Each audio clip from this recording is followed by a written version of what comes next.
अस्सलाम वालेकुम। Blogging course की क्लास नंबर 32 में आपको वेलकम करता हूं। इस क्लास में हम सीखेंगे कि ब्लॉग की परफॉर्मेंस को कैसे समझना है या चेक करना है। तो चलिए सीखते हैं। अब तक इस कोर्स में हम जिस प्रोसेस से गुजर के आए हैं उसमें हमने नीश आइडिया रिसर्च किया, नीश आइडिया को सिलेक्ट किया, उसके बाद ब्लॉग क्रिएट किया, ब्लॉग पर पोस्ट लगाई, ब्लॉग की कुछ सेटिंग्स की, ब्लॉग के बैकलिंक्स बनाए। अब हमें ये चेक करना है कि हमने ब्लॉग पर जितनी भी मेहनत की है उसका हमें फायदा भी हो रहा है या नहीं, यानी कि गूगल के जरिए क्या हमारे ब्लॉग पर ट्रैफिक आ भी रही है कि नहीं।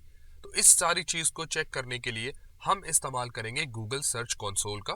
गूगल सर्च कंसोल के मुतालिक मैं आपको ऑलरेडी कुछ वीडियोस के अंदर बता चुका हूँ। तो इस वक्त मैं गूगल सर्च कंसोल के पेज पर मौजूद हूँ। मेरे सामने ऑप्शन है स्टार्ट नाउ।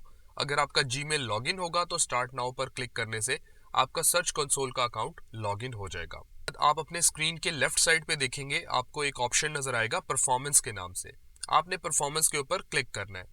जैसे आप क्लिक करेंगे तो आपके सामने परफॉर्मेंस डैशबोर्ड आ जाएगा, जहां पर आपको डिफरेंट ऑप्शंस दिखाए जा रहे होंगे। यहाँ परफॉर्मेंस में एक फिल्टर लगा हुआ है लास्ट 3 मंथ्स, यानी कि बाय डिफॉल्ट लास्ट 3 मंथ्स का फिल्टर होता है, पिछले 3 महीनों का डाटा दिखाया जाता है। लेकिन ये जो ब्लॉग है इसको अभी 1 महीने से भी ज्यादा टाइम नहीं हुआ, बिल्कुल न्यू ब्लॉग है। तो इस पर अभी जो डाटा होगा वो उसी डेट का होगा। गूगल सर्च कंसोल के पास अब तक जितना भी डाटा मौजूद है वो हमें यहाँ पर दिखा रहा है। यहाँ देखिए एक ऑप्शन है टोटल इंप्रेशन।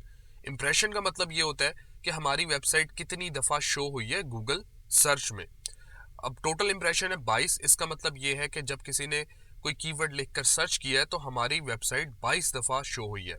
और यहाँ पर लिखा हुआ है टोटल क्लिक्स, 22 दफा शो हुई है, उसमें से 2 दफा क्लिक किया गया है हमारी वेबसाइट के लिंक्स के ऊपर। CTR होता है क्लिक थ्रू रेट, यह है 9.1%। एक नए ब्लॉग के लिहाज से 9.1% CTR काफी अच्छा CTR है। और यहाँ पर देखिए एवरेज पोजीशन के नाम से एक ऑप्शन है जो कि हमारे लिए सबसे इंपॉर्टेंट है। एवरेज पोजीशन से मुराद ये है कि गूगल सर्च में हमारी वेबसाइट ऑन एवरेज 18.7 नंबर पे शो हो रही है। इसका मतलब ये है, हम ये कह सकते हैं कि गूगल पे जब कोई बंदा कोई कीवर्ड लिख के सर्च कर रहा है तो हमारी वेबसाइट 18वें नंबर के ऊपर शो हो रही है। नए ब्लॉग के लिए ये पोजीशन काफी अच्छी पोजीशन है, क्योंकि हम माइक्रो नीश पे काम कर रहे हैं। माइक्रो नीश पर कंपटीशन कम होता है, इसलिए पोजीशन हमें थोड़ी बेहतर मिल गई है। और ये तकरीबन दूसरा पेज भी बनता है गूगल सर्च का। लेकिन अगर आप हाई कंपटीशन वाले कीवर्ड पर काम करेंगे तो नया ब्लॉग हो सकता है इसकी पोजीशन 100-200 से ऊपर हो। अगर आपको अपने ब्लॉग का पिछले 7 दिनों का या पिछले 28 दिनों का डाटा या एक खास डेट का डाटा देखना हो तो आप यहाँ से फिल्टर लगा सकते हैं। यहाँ आप क्लिक करेंगे, आपके सामने सारे फिल्टर आ जाएंगे। अगर मुझे पिछले 7 दिनों का डाटा देखना है तो इस ऑप्शन को सिलेक्ट करके मैं यहाँ नीचे अप्लाई कर दूंगा। उसके बाद हमारे सामने काफी सारे ऑप्शंस हैं जिनको आप अप्लाई करके देख सकते हैं। थोड़ा सा नीचे आएंगे तो यहाँ पर हमारे पास कुछ स्पेसिफिक डाटा है, जिसमें आप देखिए फर्स्ट कॉलम है क्यूरीज के नाम से। क्यूरीज में अगर हम देखेंगे ये वो सर्च कीवर्ड्स हैं जो कि लोगों ने गूगल में लिखकर सर्च किए हैं, जहां पर हमारी वेबसाइट शो की गई है। देखिए ये वही कीवर्ड्स हैं जो कि हमारी नीश से रिलेटेड है।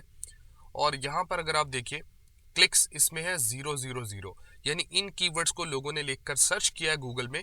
तो आप यहाँ देखिए इंप्रेशंस दिखाए जा रहे हैं। कुकिंग जॉब्स फॉर फीमेल पर 5 इंप्रेशन आए हैं female cooking jobs in Karachi में, जो कि अभी female cooking job in Karachi के हवाले से हमारी कोई ब्लॉग पोस्ट नहीं है, लेकिन फिर भी क्योंकि फीमेल कुकिंग जॉब्स के हवाले से हमारी नीश है, इसलिए हमारा पेज जो है वो वहां पर दिखाया गया। तो अब यहाँ देखिए एक और बात भी आप समझ सकते हैं यहाँ से कि गूगल सर्च कंसोल में हमें एक और कीवर्ड मिल गया जिस पर हम काम कर सकते हैं।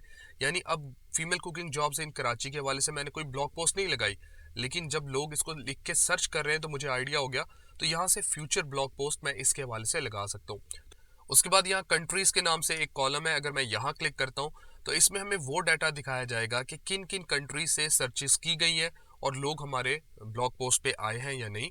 तो यहाँ पर आप देखिए पाकिस्तान से जो इंप्रेशन आए हैं वो 16 इंप्रेशन है और 2 क्लिक्स आए हैं। और फिर यूनाइटेड स्टेट से भी सर्च किया गया है जॉब्स को, लेकिन उससे 3 इंप्रेशन हमें मिले हैं, क्लिक कोई भी नहीं मिला।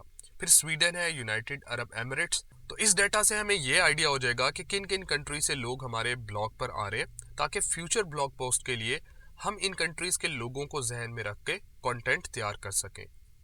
उसके बाद यहाँ डिवाइसेस के नाम से ऑप्शन है। अगर मैं इधर क्लिक करूंगा तो हमें वो डाटा दिखाया जाएगा कि किन डिवाइसेस पर लोगों ने सर्च किया है तो हमारे ब्लॉग की अपीयरेंस हुई है उनके सामने। तो डेस्कटॉप डिवाइसेस के जरिए 10 इंप्रेशन मिले हैं, यानी लैपटॉप या कंप्यूटर के जरिए, और 2 क्लिक्स भी मिले हैं।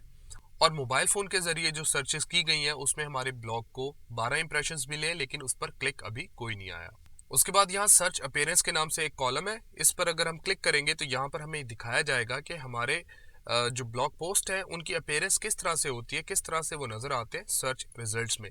लेकिन क्योंकि अभी यहाँ पर डाटा नहीं है इसलिए दिखाया नहीं जा रहा। अगर प्राइवेसी और कंपेटिटर स्ट्रेटजी कंसर्न ना होते तो मैं आपको अपने दूसरे ब्लॉग्स की सर्च अपीयरेंस यहाँ पर दिखा के समझा सकता, इसके लिए मैं माजरत करूंगा। और यहाँ पर एक डेट्स के नाम से कॉलम है, अगर हम यहाँ क्लिक करेंगे तो हमें यहाँ पर दिखाया जा रहा है कि किन किन डेट्स में हमारे ब्लॉग के जो पोस्ट है उनकी अपीयरेंस आई है गूगल सर्च में, और उन पर किन किन डेट्स में क्लिक भी किया गया है। तो अभी सर्च कंसोल कंप्लीट नहीं हुआ, इसमें और भी काफी सारी चीजें हैं जो कि हमने डिस्कस करनी है, जिनको हम आने वाली क्लासेस में समझेंगे, डिस्कस करेंगे, क्योंकि अभी उनको डिस्कस करना बेमकसद होगा। अगली क्लास में आप सीखेंगे ब्लॉग की मार्केटिंग कैसे की जाती है। तो जुड़े रहिए इस कोर्स के साथ, मिलते हैं अगली क्लास में। अल्लाह हाफिज।